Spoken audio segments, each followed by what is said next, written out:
अस्सलाम वालेकुम, आप देख रहे हैं स्पोर्ट्स बज़ और मैं हूं लुकमान अली। पाकिस्तान क्रिकेट टीम ने जनूबी अफ्रीका को शिकस्त देकर वनडे मैचेस में वनडे सीरीज में एक बेहतरीन आगाज किया है, लेकिन हैरानकुन तौर पर पाकिस्तान के बड़े नाम एक मरतबा फिर से फ्लॉप हुए हैं, जबकि पाकिस्तान के नए नामों ने अच्छी परफॉर्मेंस दी है, जिनमें साइम अयूब शामिल हैं। सलमान अली आगा ने अच्छा परफॉर्म किया है, लेकिन वो बड़े नाम जिन पर बहुत ज़्यादा इन्हिसार किया जाता है, बाबर आजम एक मरतबा फिर से नाकाम हुए हैं, मोहम्मद रिजवान एक मरतबा फिर से फ्लॉप हुए हैं।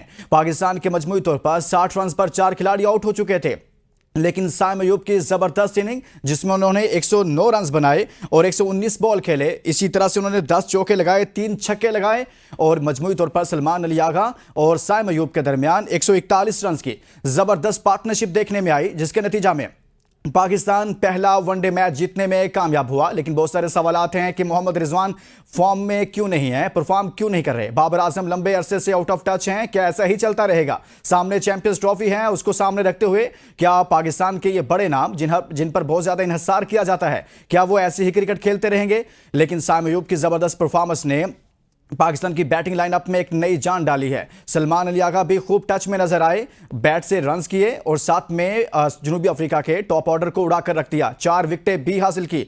अगर बात करें हम साइम अयूब की तो उनकी जबरदस्त परफॉर्मेंस रही है, लेकिन फखर जमान की बात करना भी यहां पर जरूरी है। आज चैंपियंस कप में फखर जमान ने जबरदस्त बैटिंग की है और आज खेलते हुए उन्होंने 29 गेंदों पर 50 स्कोर की है। वो फखर जमान जिनके बारे में ये कहा जाता है कि वो अनफिट है, कैप्टन कहते हैं उनको नज़ला, जुकाम और खांसी है, लेकिन वो रावलपिंडी में मुसलसल मैचेस खेल रहे हैं, लेकिन आज उनका बल्ला भी चला है। एहसानुल्लाह जो काफी लंबे अरसे के बाद वापस आए थे, उनको एक ही ओवर में 4 चौके लगाए फखर जमान ने लगाए और फखर जमान उसी रंग में नजर आए हैं। और साथ में आज के प्रोग्राम में बात करेंगे चैंपियंस ट्रॉफी के हवाले से। चैंपियंस ट्रॉफी पर अभी तक खामोशी है, रोज खबर आती है कि आज ही शेड्यूल आएगा, लेकिन ऐसा कुछ हो नहीं रहा। दोनों ममालिक में क्या चल रहा है, क्या किसी बात पर इत्तफाक हुआ, बात बनते बनते बिगड़ क्यों जाती है, मामला सुलझते सुलझते उलझ क्यों जाता है, कहां पर जाकर बात बन नहीं रही, क्यों आईसीसी अभी तक इस पर खामोशी इख्तियार किया हुआ है? कहा तो यह जा रहा है कि आइंदा 24 घंटों में शेड्यूल आ सकता है, इस पर भी बात करेंगे। और लेकिन आगे बढ़ने से पहले हम शामिल करेंगे आज की टॉप्स। पहला वनडे साइम अयूब की उम्दा सेंचुरी, सलमान अली आगा की शानदार कारकर्दगी, पाकिस्तान ने जनूबी अफ्रीका को हरा दिया। बाबर आजम और मोहम्मद रिजवान एक बार फिर नाकाम, नौजवान खिलाड़ियों ने पाकिस्तान टीम की लाज रख ली। चैंपियंस ट्रॉफी का मामला जूं का तू, आइंदा हफ्ते अहम पेशरफ्त मुतवक्के। चैंपियंस कप में फखर जमान की 29 गेंदों पर जारहाना 50, कौमी टीम में वापसी के लिए तैयार। भारत और ऑस्ट्रेलिया के दरमियान तीसरा टेस्ट बगैर किसी नतीजे के खत्म। भारत के स्टार क्रिकेटर रविचंद्रन अश्विन ने इंटरनेशनल क्रिकेट से रिटायरमेंट का ऐलान कर दिया। पीएसएल 2025 के लिए मुकामी खिलाड़ियों की कैटेगरीज की तजदीद कर दी गई, साइम अयूब और उसामा मीर की तरक्की। आईसीसी ने नई रैंकिंग जारी कर दी, जो रूट नंबर 1 टेस्ट बैटर बन गए, जबकि बाबर आजम वनडे में नंबर 1। पाकिस्तान की महानूर अली ने US junior open squash championship का टाइटल अपने नाम कर लिया। और मेसी रोनाल्डो साल 2024 के बेहतरीन फुटबॉलर का अवार्ड ब्राजीलियन फुटबॉलर विनीसियस ने जूनियर के नाम किया। आज की टॉप स्टोरीज आपने जानी है। बात करेंगे पाकिस्तान क्रिकेट टीम के मिशन जनूबी अफ्रीका पर, जहां पर T20 सीरीज में पाकिस्तान को बदतरीन शिकस्त का सामना करना पड़ा, लेकिन वनडे मैच में पाकिस्तान ने कम बैक किया है। साइम अयूब ने अच्छा परफॉर्म किया है, सलमान अली आगा ने अच्छा परफॉर्म किया है। साइम अयूब के कुछ स्टैट्स हैं, वो भी आपके सामने रखते हैं कि किस तरह से उन्होंने जबरदस्त तरीके से परफॉर्म किया है, फिर उस पर बात करेंगे कि उनकी जबरदस्त परफॉर्मेंस किस तरीके से उन्होंने ये इनिंग खेली। 109 रन किए, 119 बॉल खेले, 10 चौके लगाए, 3 छक्के हैं, जबकि स्ट्राइक रेट उनका 91.60 का है। जबरदस्त रहे, लेकिन अकॉर्डिंग टू सिचुएशन वो जबरदस्त खेलते रहे। एक एंड से विकेटें गिरती रही, 60 पर 4 आउट हो चुके थे। इस पर बात करेंगे। हमारे साथ स्टूडियो में मौजूद हैं स्पोर्ट्स जर्नलिस्ट हसनैन लियाकत। अस्सलाम वालेकुम हसनैन, कैसे हैं आप? अल्लाह का शुक्र, आप ठीक? सबसे पहले तो हसनैन, हमने देखा कि मिशन जनूबी अफ्रीका में पाकिस्तान टीम T20 सीरीज में तो पाकिस्तान ने हाथ खड़े कर दिए और काफ़ी बुरे तरीके से लड़खड़ा गई, लेकिन पहला वनडे पाकिस्तान ने जीत लिया है। साइम अयूब की परफॉर्मेंस पर हम आगाज में बात करना चाहते हैं, कैसी लगी आपको उनकी परफॉर्मेंस? देखिए, अगर ओडीआई की बात की जाए तो डेफिनेटली हमारे कप्तान अगर हमें कहते हुए नजर आ रहे हैं कि उनकी प्रायोरिटी ओडीआई क्रिकेट है, तो मुबारक हो उनको, क्योंकि ओडीआई में उन्होंने एक बार फिर अच्छा परफॉर्म किया। लेकिन hats off to Saim Ayub, देखिए साइम अयूब के हवाले से हम यही कहते थे कि उनके अंदर मेच्योरिटी नहीं है, बहुत ऊंचे शॉट खेलते हैं, पकड़े जाते हैं, और स्पेशली पीछे जहां पे वो आउट हुए थे 100 के बाद वहीं पे वो पकड़े जाते थे। लेकिन इस इनिंग्स में साइम अयूब बहुत डिफरेंट नजर आए। किस तरह से बाटमैन के 2 ओवर साइम अयूब ने डॉट खेले, उस वक्त बाटमैन उनके सर पे चढ़े हुए थे, लेकिन बाटमैन के 6ठे ओवर में उन्होंने 22 रन भी बनाए। सो एक मेच्योरिटी नजर आई है। इनिंग्स को बिल्ड कैसे करना है, अपनी ओडीआई इनिंग्स में उन्होंने एक डिफरेंट साइम अयूब हमें दिखाया, फिर T20 क्रिकेट में एक डिफरेंट साइम अयूब हमें देखने को मिला, और जिस तरह से मेच्योरली वो डेवलप हो रहे हैं, मुझे लगता है कि साइम अयूब पाकिस्तान का एक बहुत बड़ा स्टार है। और साइम की एक और बात मैं आपको बताऊं, आपने देखा है कि 100 उनका एक मिस हुआ था, उनकी तरफ से कोई एक्सप्रेशन नहीं आए थे, प्रेस कॉन्फ्रेंस में आके कहा था कि मौके आते रहते हैं, कूल माइंड चलते हैं, एग्जैक्टली 100 वापस बन जाएगा। और अभी लुकमान देखिए कि जब साइम अयूब जैसा बंदा 21-22 साल की उम्र हो, पाकिस्तान के लिए साउथ अफ्रीका में सेंचुरी करे, तो उसकी सेलिब्रेशंस का क्या हाल होगा। लेकिन he was just like this के अभी तक मेरी जॉब फिनिश नहीं हुई, मेरी जॉब फिनिश करना है, मैंने पाकिस्तान को जितवाना है। और फिर जनूबी अफ्रीका के खिलाफ कम तरीन उम्र में सेंचुरी स्कोर करने वाले बैटर्स बन गए हैं। एग्जैक्टली। सो उनकी मेच्योरिटी यही थी कि उनको पता था कि बेसिकली साइम अयूब चाहते थे कि हम मैच फिनिश करें। अनफॉर्चुनेटली वो पीछे आउट हो गए, थोड़ा सा बॉल स्लो था, शमसी के हाथ में सीधा कैच चला गया।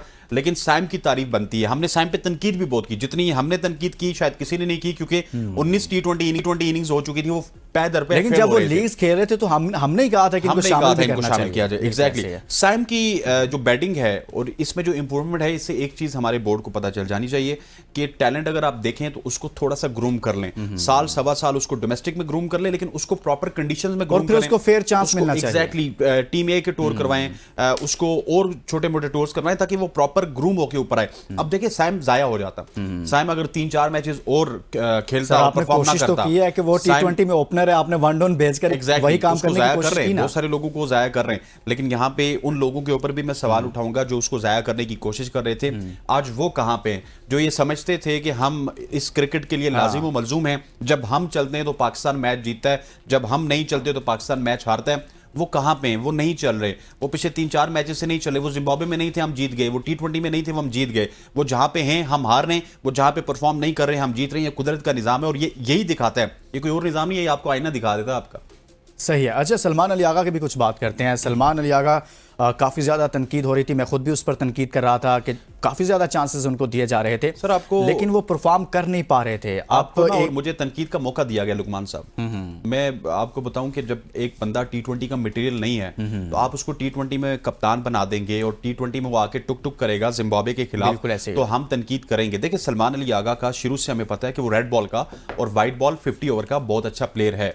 वो आता है, वो 15-20 गेंदें लेता है, वो सिंगल डबल लगाता है। T20 में 15-20 गेंदों का मतलब क्या है कि आपके 3 ओवर जाया हो गए। सो वो जो 3 ओवर जाया हो जाते थे, फिर लुकमान अली ने भी तनकीद करनी है, फिर हसनैन लियाकत भी करनी है, फिर हर बंदे ने करनी है। सो T20 में उसको जाया किया गया। मैं समझता हूं कि उसका आज भी ओडीआई में फॉर्मेट है, और ओडीआई उसका फेवरेट फॉर्मेट इस वजह से भी है कि वो हाल ही में आप देखिए कि जितनी भी उसकी परफॉर्मेंसेज हैं, चाहे वो न्यूजीलैंड के खिलाफ हो, चाहे वो किसी भी जगह पे पाकिस्तान की तरफ से खेल रहा हो, वो बड़ा अच्छे से चलता है। और उसकी सबसे बड़ी खासियत क्या है, आपने टेस्ट मैच में देखा, इस मैच पे तो मैं नहीं जाऊंगा क्योंकि ये तो सारी कौम ने देखा, कल याद होगा, वो टेस्ट मैचेस में भी टेल को साथ चलाता है, कभी नसीम शाह को चलाता है, कभी शाहीन शाह अफरीदी को चलाता है, कभी अबरार अहमद को चलाता है। ये उसकी खासियत है। और आपने देखा स्टंप्स के माइक्स कितनी आवाज क्लियर करते हैं, बार-बार साइम तगड़ा हो जा, साइम तगड़ा हो जा, तू ढीला पड़ा हुआ है। और फिर वो बड़ी कैलकुलेशन के साथ चल रहे थे, कभी कह रहे थे 3 बॉल पे 7 हो गया है, 3 बॉल पे 5 हो गया है। दूसरे एंड से तो नसीम ने तो सही क्लास ली ना, यार आगा तू इजी हो जा, तू टेंशन ले रहा है, मैं तुझे रन आएगा, मैं रन आउट नहीं होऊंगा। वो बड़ी जबरदस्त कन्वर्सेशन थी। लेकिन आगा की मैं बात करूं तो आगा ने बेसिकली आपको वो प्लेटफॉर्म, यानी कि ओडीआई के लिए वो बेस्ट हैं और बड़ी कैलकुलेटेड क्रिकेट खेलते हैं, क्योंकि ओडीआई में आपको कैलकुलेटेड क्रिकेट ही चाहिए होती है। अभी मैं थोड़ी देर पहले व्लॉग कर रहा था, अहमद हसीब साहब ने कहा जी कि नहीं वो T20 में भी बड़े अच्छे हैं, तो मेरा एक इख्तलाफ है उनसे। PSL की बुनियाद पे अगर हम T20 क्रिकेट में इंटरनेशनल में लोगों को खिलाएंगे ना, तो जो रिजल्ट सलमान अली आगा ने जिम्बाब्वे के खिलाफ दिए वही आएंगे।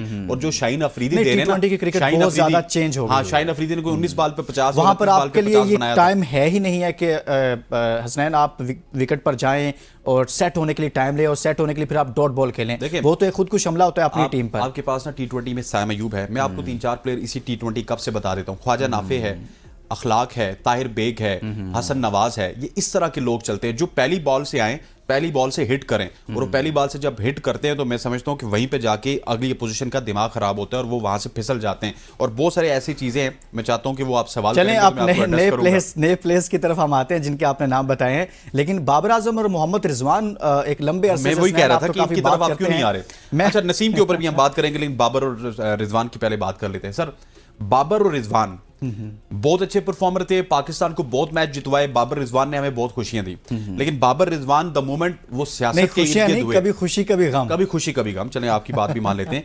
जब से बाबर आजम और रिजवान का वो मामला हुआ 2023 का, रिजवान का तो नहीं, उनका और शाहीन का अफरीदी का हुआ था, उसके बाद ना बाबर आजम के ज़हन में कि बैकलैश चल रहा है उनकी कप्तानी का, और वो अनफॉर्चुनेटली पाकिस्तान के लिए उस तरह से परफॉर्म नहीं कर रहे। लेकिन एक चीज रियलाइज करनी है बाबर आजम को कि भाई पाकिस्तानियों के लिए 25 करोड़ आवाम की टीम है ये, उनके लिए वही सुपरस्टार होगा जो उनको मैच जितवाएगा। मैं आपको आज गारंटी से कहता हूं 2 3 4 इनिंग्स में साइम अयूब ने अगर पै दर पे आपको मैच जितवा दिया आगा ने, लोग बाबर रिजवान को भूल जाएंगे। परफॉर्मर की इज्जत होती है, बाबर को भी ये सोचना होगा, रिजवान को भी। अभी इनके पास एक विंडो है कि ये चैंपियंस ट्रॉफी तक चलेंगे, फेल हुए तब भी चलेंगे। हम इतना रिस्क नहीं ले सकते कि चैंपियंस ट्रॉफी सर पे हो, हम बाबर को कहें तू बैठ जाए, तेरी जगह कामरान गुलाम आएगा, ऐसे नहीं हो सकता। आपके पास टाइम जरूर है, लेकिन आपको अब स्टेप अप होना पड़ेगा। और ये जो आपकी सियासत है ना, इससे दूर होके क्रिकेट का सोचना होगा। क्रिकेट का जब आप सोचेंगे, आप ये नहीं सोचेंगे कि जैसा लुकमान साहब ने कहा था कि तीसरे नंबर पे साइम को बेच के उसकी गेम खराब करनी है, बल्कि आप ये सोचेंगे कि साइम हमारा एसेट है, आप ओपनर आ जाओ यार, हम पीछे आ जाते हैं, हमसे पीछे नहीं लगते तो हम बाहर चले जाते हैं। आप उनको ओपनर से हटाएंगे तो परफॉर्म कहां करेंगे? हसनैन साहब, बहुत बड़े सवालात हैं। एक ब्रेक के लिए कहा जा रहा है, ब्रेक के बाद वापस आएंगे तो मजीद बात करेंगे पाकिस्तान क्रिकेट पर और चैंपियंस ट्रॉफी पर, फखर जमान की चैंपियंस कप में परफॉर्मेंस पर। Stay with us.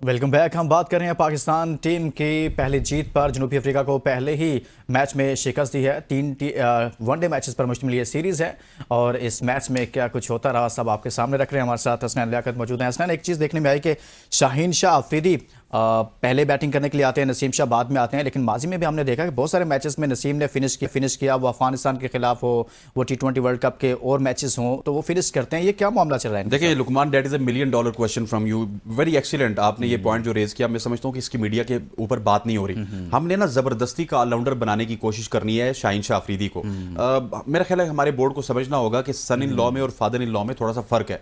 Shahid Afridi बहुत बड़े प्लेयर थे, और वो जिस कैलिबर के प्लेयर थे, उस कैलिबर के प्लेयर शाहीन अफरीदी नहीं है। लाहौर कलंदर की जानिब से उन्होंने 19 पे 50 मारा या 29 पे 50 मारा, नो मैटर व्हाट। जब भी उनको पाकिस्तान की जानिब से भेजा गया, आप देखिए ना, एक T20 में इरफान नियाजी से पहले भेज दिया था, वहीं से पाकिस्तान का डिजास्टर स्टार्ट हुआ था। शमसी की बॉल मूव हो रही है, आपको क्या जरूरत है छक्का मारने की? आप वहां पे किसी तरह से सिंगल लें। मैं आपको बताऊं, आपने जो पॉइंट, रिजवान भी फिर लाइकिंग और डिसलाइकिंग को लेकर चल रहे हैं। सर वो दोस्ती यारी चल रही है ना, अबरार को किस तरह से अकोमोडेट किया जा रहा है, मैं आपको बता रहा हूं। अबरार को इस तरह से करना, फिर वो सुफियान को लास्ट ओवर देना। नसीम शाह की मैं आपको बताऊं, आपने नसीम शाह के हवाले से जो पॉइंट आउट किया, नसीम शाह ने आपको अफगानिस्तान के खिलाफ 1-2 मैचेस जितवाए, नसीम शाह ने कल का मैच जितवाया, नसीम शाह ने इस तरह से टेस्ट मैचेस में 2-3 टेस्ट मैचेस में रेजिस्ट किया। लोग साहब, जब किसी बंदे में इस तरह का टैलेंट आपको नजर आए, आप उसको पॉलिश करते हैं। यार ठीक है, आ जाओ, आप पैट कमिंस बन जाओ हमारे, आप पैट कमिंस की तरह इनिंग्स चलाना जानते हो। कल देखिए गेम अवेयरनेस सलमान अली आगा से ज्यादा हमें नसीम शाह में नजर आ रही थी। वो उसको कह रहा था, आगा तू मुझे आउट करवाएगा, बस 1 ले ले 2 ले ले, बाहर तू मारेगा, मैं अंदर अंदर खेलूंगा। सो नसीम शाह के साथ इस वजह से भी ज्यादती हो रही है। मैं ये समझता हूं कि रियलिस्टिकली स्पीकिंग नसीम शाह का नंबर शाहीन शाह अफरीदी से पहले बनता है, और बड़ी अच्छी पावर हिटिंग करते हैं। एग्जैक्टली, उसके ऊपर आपको मेरा ख्याल थोड़ा सा अगर उसको और ग्रूम कर दे तो वो आपका एक बड़ा क्वालिटी ऑलराउंडर बन सकता है। एक तो ना उसको ओवर अच्छे मिलते हैं, जब वो थोड़ा सा महंगा हो जाए तो उसको साइड लाइन पर कर दिया जाता है। कल हारिस रऊफ से तो वापस उनका इकोनॉमी ठीक करने के लिए उनको आखिरी 2 ओवर दे दिए, नसीम शाह को आपने ओवर नहीं दिया। शायद उनका एजेंट डिफरेंट है, वो इनके एजेंट नहीं है ना, इनके एजेंट और उनके एजेंट डिफरेंट है, तो बस वो नसीम शाह साया के साये में सबसे बड़ा नसीम शाह का प्रॉब्लम मैं आपको बताता हूं। नसीम शाह के साथ आपके तमाम तर प्लेयर्स जलते हैं, जराए ने ये बताया, वो इस वजह से कि उसको कमर्शियल ज्यादा मिलते हैं, उसकी कमर्शियल वैल्यू ज्यादा है, उसको कभी एक ब्रांड मिला देता है, कभी दूसरा ब्रांड उसको बुला लेता है, तो इस वजह से भी ये जलते हैं। यार ये चीजें, आप 25 करोड़ की आवाम की टीम है यार, और बहुत पैसा कमा लिया यार इन्होंने। हाँ, थोड़ा पैसा कमाया। एग्जैक्टली, अगर वो ग्रो अप, वो उसका टाइम है, उसको भी चलने दें आप। फखर जमान की कुछ बात कर लेते हैं। आप चैंपियंस कप रावलपिंडी में हो रहा है, आप वहाँ जाते भी हैं, देखते भी हैं। फखर ने आज अच्छा परफॉर्म कर दिया, 29 बॉल पर 50 स्कोर कर दी। इससे पहले वाले मैचेस में तो वो कोई अच्छी परफॉर्मेंस नहीं दे पाए, और एहसानुल्लाह भी खेल रहे हैं वहाँ पर, जो काफ़ी ज़्यादा लंबा रिहैब उनका चला, और आज उनको उन्हीं को 4 चौके मार दिए फखर जमान ने 1 ही ओवर में। देखिए हमारे दोस्त हैं ज़रीफ साहब, इधर ही एक निजी टीवी चैनल के रिपोर्टर हैं, उन्होंने उनसे सवाल किया था कि फ़खर साहब आपकी फिटनेस के मसाइल इस वजह से आप टीम में नहीं है। तो फ़खर ने उनको ऑन द स्पॉट कहा था, मैं उधर ही मौजूद था, कि मेरी फिटनेस के कोई मसाइल नहीं है, मैं फिट हूँ तो यहाँ पे खेल रहा हूँ, और इसी वजह से मैंने चैंपियंस ट्रॉफी 50 ओवर भी खेला था। फखर जमान एक ऐसा प्लेयर है जिसको आपको वापस लाना होगा, उसको आप ज्यादा रेजिस्ट नहीं कर सकते। अब्दुल्ला शफीक के हालात आपके सामने, बाबर और रिजवान की तो बात होती है, अब्दुल्ला शफीक एक वो कड़ी है जो कि आपको ओपनिंग का लूप होल नजर आता है। उनकी पैचेस में परफॉर्मेंसेस हैं, एक पैच उनका अच्छा होता है, अगले 3 मैचेस में वो सिफर होते हैं। इस तरह की चीजें अब मॉडर्न डे क्रिकेट में नहीं चलती। कहीं ना कहीं पे आपको फखर जमान की जरूरत है। आज सुबह मेरे शो में नुमान नियाज साहब मौजूद थे, उन्होंने कहा कि आपको फखर जमान को लाना होगा, और ये हम भी कह रहे हैं, और फखर जमान मजबूरी है आपकी। फखर जमान की अब मजबूरी नहीं है। आज आप फखर जमान को छोड़ दें, फखर जमान अगले 3-4 साल में हॉट केक बन जाएगा तमाम तर लीग्स के लिए। वो आपके लिए लीग्स नहीं खेल रहा यार। मैं आपको बताऊं, शादाब खान के हवाले से, शादाब खान ना ओवर करवाते हैं, बैटिंग करने आते हैं, सिफर पे आउट होते हैं आपके इस चैंपियंस कप में। फखर जमान है 20 ओवर फील्डिंग करते हैं, उसके बाद बैटिंग करते हैं। ठीक है, वो 20, 25, 30 रन, 40 रन की तरफ से आते रहे। खांसी है यार हसनैन, यार वो ये बड़ा अफसोस है कि जो लोग आपको मैं तो टाइम नहीं कह रहा, देते कैप्टन कह रहे थे। एग्जैक्टली, जो लोग आपको टाइम देते हैं, फखर जैसे, जो आपकी क्रिकेट के साथ सिंसियर हैं, उनको आप खुद लाइन कर देते हो। और मैं आपको गारंटी से कहता हूं, जिस शादाब खान ने ट्वीट किया था, वही उनको नजला जुकाम जिस शादाब खान ने, जी आज 18 दिसंबर है, जिस शादाब खान ने आज तक पिंडी स्टेडियम में इस चैंपियंस T20 में ओवर नहीं करवाया ना, वो शादाब खान आपको इधर उधर से करता करता PSL की परफॉर्मेंस से होता वो आपको टीम पाकिस्तान में नजर आएगा। ये बड़ा अनफॉर्चुनेट है, हमें अपने सिस्टम को ठीक करना होगा। अपने सिस्टम को हमें ठीक करना होगा। खैर चलें, हमने पाकिस्तान क्रिकेट टीम के उस मैच पर बात किया जिसमें पाकिस्तान ने कामयाबी हासिल किया, लेकिन अब चैंपियंस ट्रॉफी पर कुछ बात कर लेते हैं। अभी तक मामला कहां पर अटका हुआ है? क्या बात आगे बढ़ रही है, नहीं बढ़ रही? एक दिन खबर आती है कि मामला आगे बढ़ रहे हैं, अगले दिन खबर आती है कि कुछ नहीं हो रहा, सब खामोशी हो जाती है। हसनैन, क्या चल रहा है इस वक्त? खामोशी नज़र आ रही है। बज़ाहिर तो खबरें आती हैं, हेडलाइंस बनती हैं, चलती हैं कि जी आज कुछ होने जा रहा है, शाम तक इंतजार होता है, होता कुछ नहीं है। सर एक दो पॉइंट्स हैं जो मैं यहाँ पे एड्रेस करना चाहता हूँ। सबसे पहले ये है कि पाकिस्तान मीडिया में कुछ चीज़ें गलत रिपोर्ट हो रही हैं। इंडिया इस वक्त सिर्फ 2025 की बात कर रहे हैं। वो कह रहे हैं कि हमसे आए 2025 के हाइब्रिड मॉडल की बात, इससे आगे नहीं जा रहा, इससे आगे वो नहीं जा रहे। ठीक है, फ्यूचर मॉडल को इस हद तक उन्होंने मान लिया है कि हम इंडिया पाकिस्तान का जो मैच है वो श्रीलंका में जाके कोलंबो में खेल लेंगे, ग्रुप मैच। हाँ, ग्रुप मैच, लेकिन सेमीफाइनल फाइनल नॉकआउट जो है वो कह रहे हैं वो अभी तक भी सेमीफाइनल फाइनल के ऊपर मामला तय नहीं हुए। ये अब देखें, आप एक टाइमिंग चेक कीजिए, जब भी बॉर्डर गवास्कर ट्रॉफी का मैच स्टार्ट होता है उससे एक दिन पहले विक्रांत गुप्ता साहब आते हैं, वो खिताब करते हैं कि चैंपियंस ट्रॉफी का मामला हल हो चुका है। 5 दिन वो मामला हल रहता है, उसी के बाद वही विक्रांत गुप्ता बताते हैं नहीं ये मामला हल नहीं हुआ, इसमें ये निटी-ग्रिटीज हैं। फिर अगला बॉर्डर गवास्कर ट्रॉफी का मैच स्टार्ट होता है। आईसीसी के तर्जुमान आजकल विक्रांत गुप्ता बने हुए हैं। एग्जैक्टली, वो उनके तर्जुमान बने हुए, और साथ ही वो अपनी बॉर्डर गवास्कर ट्रॉफी को भी बचा रहे हैं कि कहीं ना कहीं चैंपियंस ट्रॉफी की हाइप इंडिया पाकिस्तान में बहुत ज्यादा है, तो एकदम इस मुद्दे को क्लोज कर देते हैं, बॉर्डर गवास्कर ट्रॉफी पे चले जाते हैं। मैं एक बड़ा पॉइंट आपको बताने लगा हूं, मेरी इतलात के मुताबिक जराई कह रहे हैं, हाँ बहुत बड़ा है, जराई ये कह रहे हैं कि पाकिस्तान क्रिकेट बोर्ड ये नहीं चाहता कि दुबई में इंडिया पाकिस्तान के मैचेस हो अभी चैंपियंस ट्रॉफी में, क्योंकि पाकिस्तान ने एक बहुत लंबे अरसे तक तकरीबन 13-14 साल तक वहां पे क्रिकेट खेली है, और पाकिस्तान के कुछ ऐसे डेफर्ड पेमेंट्स हैं जो बकाया हैं दुबई या फिर अबू धाबी के हवाले से। अब दुबई, पाकिस्तान क्रिकेट बोर्ड सोच रहे हैं मुतबादिल वेन्यूज, इस वजह से श्रीलंका, बांग्लादेश या दुबई अब क्या कह रहे हैं, दुबई ये कह रहा है कि आप जो डेफर्ड पेमेंट्स हैं, ये जरा मुझे बता रहे हैं कि डेफर्ड पेमेंट्स पहले क्लियर करें, उसके बाद आप चैंपियंस ट्रॉफी की बात करें। पाकिस्तान कह रहे हैं नहीं, चैंपियंस ट्रॉफी की पेमेंट ले लो, बाकी भूल जाओ। लेकिन आईसीसी का प्रेशर है, क्योंकि इंडिया नहीं मान रहा, इंडिया नहीं मान रहा कि वो कोलंबो में जाके मैचेस खेले, तो आईसीसी के प्रेशर के अंदर हमें वो डेफर्ड पेमेंट्स भी देनी पड़ेंगी, सारी चीजें करनी पड़ेंगी, और हमें अपने मैचेस इंडिया के खिलाफ और इंडिया के तमाम तरह मैचेस दुबई में होस्ट करने होंगे, और दुबई में होस्ट करने नहीं, ये मसला हल होता हुआ नजर आ रहा है कि नहीं, कैसे हल होगा? अभी तक कोई खामोशी है, क्यों नहीं हल हो पा रहा? खामोशी अच्छी नहीं, इनकार होना चाहिए, ये तमाशा खामोशी को यहाँ बाजार होना चाहिए। झूठ बोला है तो कायम भी रहो, उस पर आदमी को साहिब किरदार होना चाहिए, साहिब किरदार होना चाहिए। अक्सर खामोशी को समझा जाता है, हाँ, लेकिन यहाँ पर खामोशी को इनकार ही समझा जा रहा है। बहुत बहुत शुक्रिया हसनैन लियाकत हमारे साथ मौजूद थे। हमने बात की पाकिस्तान ने पहले और ये मैच में जनूबी अफ्रीका को शिकस्त दी है, और चैंपियंस ट्रॉफी का मामला भी हमने डिस्कस किया है। इसके साथ इजाज़त दीजिए और अपना बहुत सारा ख्याल रखिए। अल्लाह हाफ़िज़।